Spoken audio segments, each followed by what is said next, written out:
I was 16 the first time I realized just how breakable I was to my own family. My name's Emma, and back then I thought our house was just a place with unspoken rules. You grow up thinking you can trust the people under your roof. Your mom, your dad, your brother. That even if things weren't picture perfect, family was supposed to be the frame that held you steady. I wasn't a fool, not entirely, but I definitely wasn't ready for the night everything shattered. From the outside we looked like a magazine cover. My father, Robert, was this imposing figure, all booming voice and ironclad opinions. He believed in perfection, though the love part of his tough love always felt conditional. My mother, Susan, was quieter, the gentle hand that smoothed over all the cracks. She was the buffer. My older brother, Ryan, was 18 and knew how to work the system like a master. He was the golden child, destined for greatness. And then there was me, 16, the artist, the quiet one. I didn't make waves. I really tried to just blend into the wallpaper, but that only made me the perfect canvas for blame. Ryan and I used to be close. We'd hide in the attic and draw for hours, making up worlds where we were the heroes. But somewhere around the time Ryan realized his charm was a currency, things changed. He learned he could get away with anything as long as he had a convincing story. And my dad, God, he bought every word. Ryan could tell the most elaborate lie and walk away with a proud pat on the back, while I got interrogated for things I never even thought of doing. The incident that broke me started, fittingly, with something breaking. It was my dad's prized Community Leadership Award, a hideous glass eagle he kept on the mantel. I'd just gotten home from school, dropped my art portfolio in my room, and was heading to the kitchen when I heard my dad's roar from the living room. Not just calling my name but tearing it apart. "Emma, get in here now." My stomach turned to ice. I hadn't done anything. I ran through a mental checklist. Did I leave my paints out? Forget a chore? I walked in, my heart hammering against my ribs. My dad was standing there, face turning a deep shade of red, arms crossed. Ryan was on the sofa, staring at the floor, perfecting the role of the innocent bystander. And on the hardwood, the glass eagle lay in 1,000 glittering pieces. "You think I'm an idiot?" Dad snarled the second he saw me. "Ryan told me everything. You knocked this over and just walked away." My jaw fell open. "What? Oh, I just got home." "Don't you dare lie to me," he boomed. "He saw you. Reckless as always. You slammed your bag down and didn't even care." I looked at Ryan, pleading with my eyes. "That's not true." I went straight to my room. Ryan wouldn't meet my gaze. He just bit his lip, playing the part of the reluctant witness, the victim of my carelessness. I turned back to my dad, my voice shaking. "I swear I didn't do it." "Of course you did," he barked. "You're always lost in your own little world, never paying attention." I just stood there, speechless, as he sentenced me to my room for the rest of the weekend. As I turned to leave, I saw it. A tiny, almost invisible smirk on Ryan's face before it vanished. That night, alone in my room, the silence was deafening. I stared at my own reflection in the dark window and wondered if they were right. Was I that careless? Did I do it and just forget? That was the heaviest part of being the scapegoat. After a while, you start to believe you deserve the blame. It wasn't just the shattered trophy. That was just the loudest crash in a long, quiet history of things breaking. I spent years trying to make sense of the pattern. A dent in the car door, a lost $20 bill from Mom's purse, a forgotten promise that left me waiting alone for a ride. Each time, Ryan had a story that was smooth, plausible, and painted me as forgetful, clumsy, or selfish. And my mom, Susan, she would just sigh and tell me to let it go. "He doesn't mean it, Emma," she'd say, her eyes pleading for peace. "It's just not worth the fight." But it was. It was worth the fight. I just didn't know I was the only one in the ring.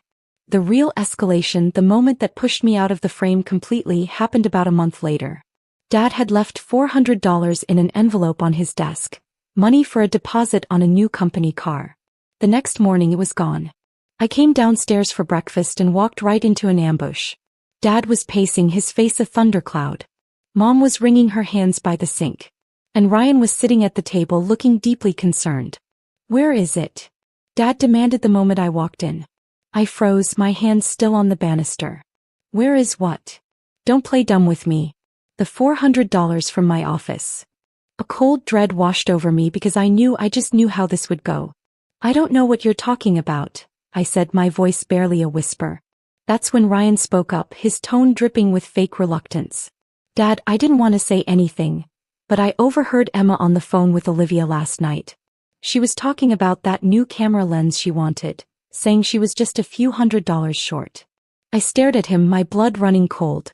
It was the perfect lie. I had been saving for that lens for 6 months and everyone knew it.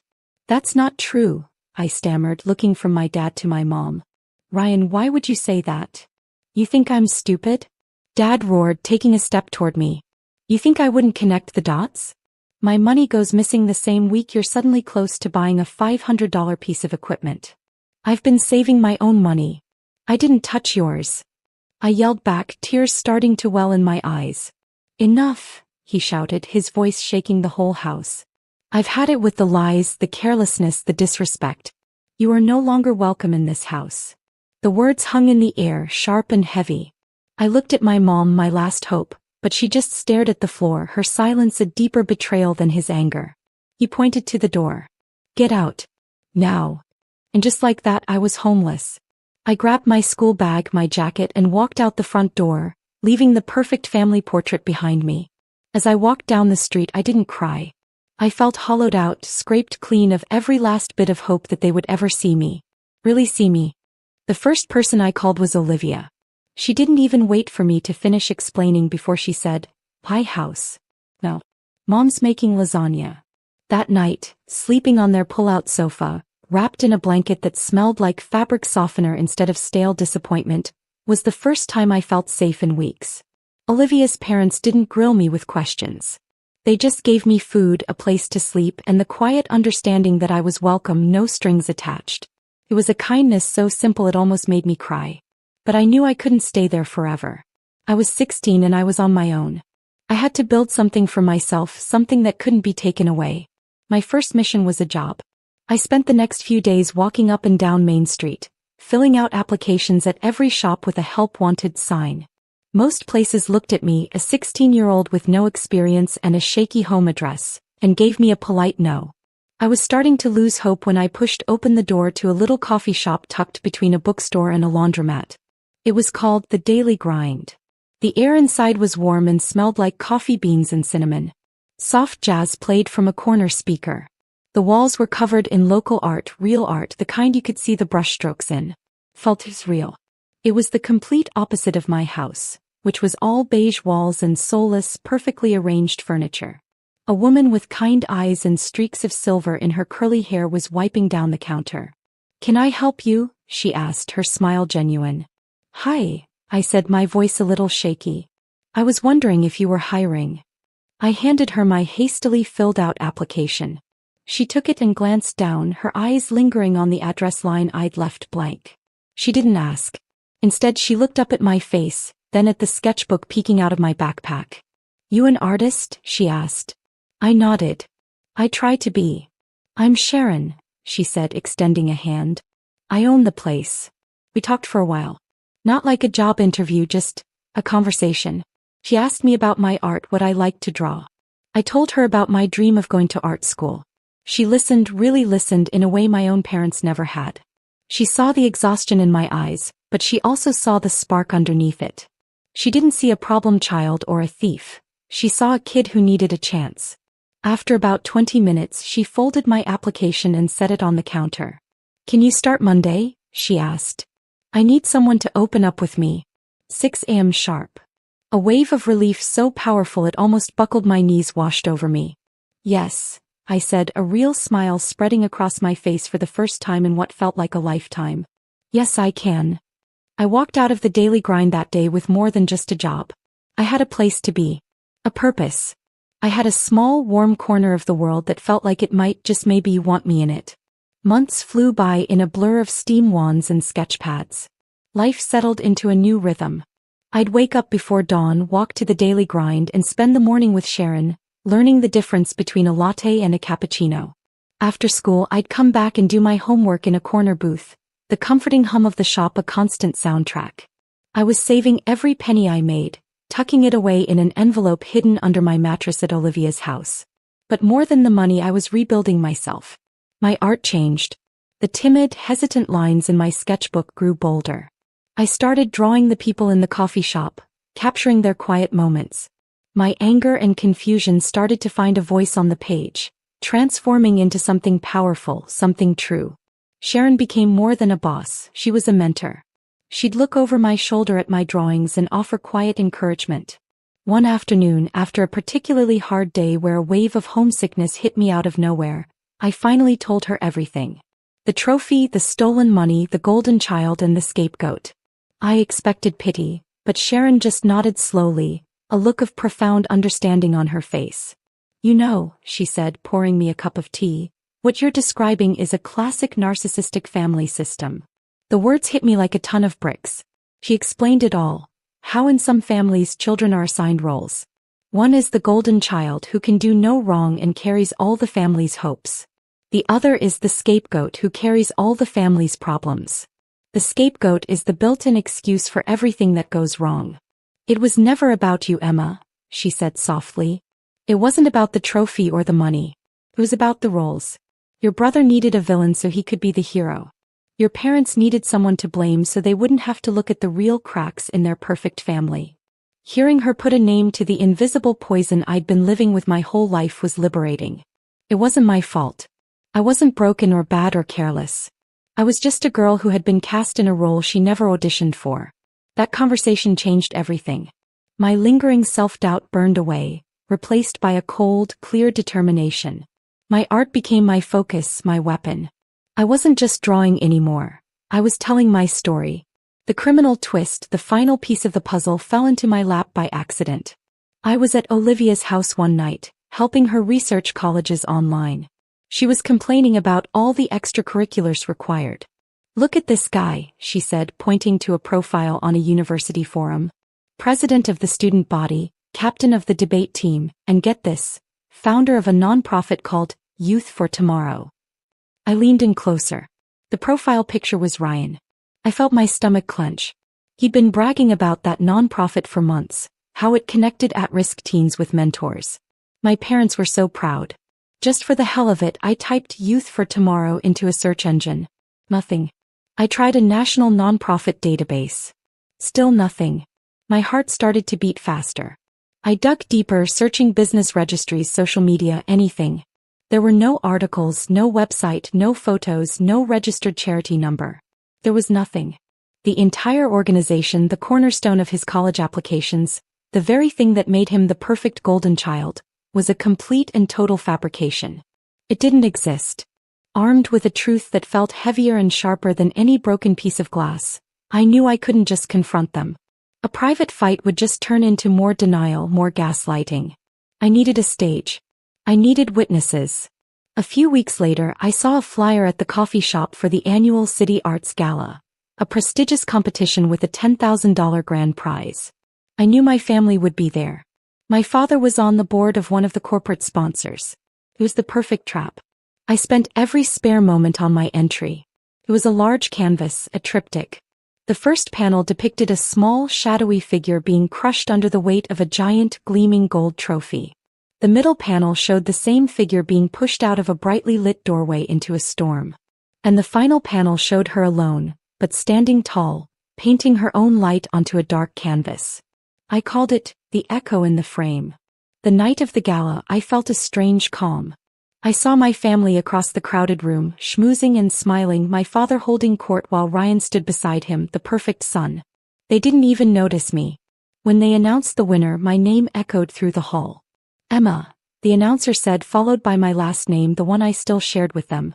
I saw my father's head whip around, his face a mask of confusion. My mother looked shocked. Ryan just looked pale. I walked onto the stage, my heart hammering but my hands steady.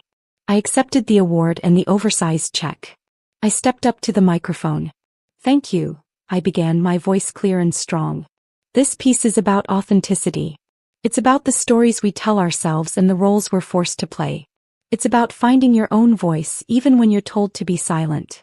I paused, looking directly at my family. "And in the spirit of authenticity, I can't accept this money for myself." I held up the check. "There are kids in this city who need real help, not performative charity. That's why I'm donating the entire $10,000 prize to the Downtown Youth Center, a real organization that does real work." The room erupted in applause. My father's face was purple with rage. Ryan looked like he was going to be sick. The confrontation happened later in a quiet hallway away from the crowd. "How dare you?" my father seethed, his voice a low growl. "You did this to humiliate us." "No," I said calmly. "I did this to tell the truth. Something you were never interested in." Ryan finally found his voice. "You ruined everything. You built your future on a lie, Ryan. It was ruined before I ever picked up a paintbrush." But the final blow, the one that truly shattered everything, came from my mother. She stood there, tears streaming down her face. "Emma, please," she whispered. "I'm so sorry." Then she looked at my father and my brother, her voice trembling but firm. "I knew," she said. "I knew Ryan took the money. I found the empty envelope in his trash can. I was just too afraid to say anything." The silence that followed was the sound of a family finally, irrevocably breaking apart. The fallout from the gala was swift and brutal. An article in the local paper praised the powerful statement made by a young artist, and a small sidebar mentioned Ryan's nonprofit couldn't be verified. That was all it took. The university he was planning to attend launched an investigation. Within 2 weeks, his acceptance was rescinded. My father's business associates, the same men he'd been laughing with at the gala, started keeping their distance. Public image was everything to him, and I had publicly tarnished it with the one thing he couldn't control: the truth. A week later, my mom called and asked me to meet them. I agreed, but on my terms. Not at their house, but at a neutral space, a quiet park bench. When I arrived, they looked smaller somehow, stripped of their power and prestige. My dad, for the first time, didn't seem so tall. Ryan wouldn't look at me. It was my mother who spoke first. "We're sorry, Emma," she said, the words sounding hollow. "We made mistakes." My father grunted. "Your brother was wrong, but you didn't have to handle it that way. You tore this family apart." I just looked at him, no anger left, only a profound sense of clarity. "This family was already apart," I said. "You just didn't want anyone to see the pieces. I wasn't a daughter, I was a role. I was the scapegoat. And Ryan was the golden child. None of it was real." Ryan finally looked up, his eyes red. "I'm sorry," he mumbled. "I never meant for." "It doesn't matter what you meant," I said, not unkindly. "It only matters what you did. And what you all did was teach me that I couldn't rely on you. So I learned to rely on myself." I stood up. They thought this meeting was about reconciliation, about finding a way to glue the family back together. But for me, it was a farewell. "I don't hate you," I told them, and I was surprised to find that it was true. "But I can't be that person for you anymore. I won't be your villain. I won't be your victim. I'm just me. And I have to go live my own life now." I turned and walked away. I didn't wait for a response. I didn't look back. There were no tears, no dramatic final words, just the quiet sound of my footsteps on the gravel path, walking toward my own future. That afternoon, I signed the lease on a small studio apartment above a flower shop, just a few blocks from the daily grind. I paid the deposit with the first paycheck from a gallery that had offered to display more of my work. As I stood in the empty room, sunlight streaming through the large window, I didn't feel sad or angry. I felt light. I felt peaceful. I had walked out of a house built on lies and into a space that was entirely my own. The echo in the frame had finally gone silent, replaced by the sound of my own voice, ready to tell my own story. I was finally free.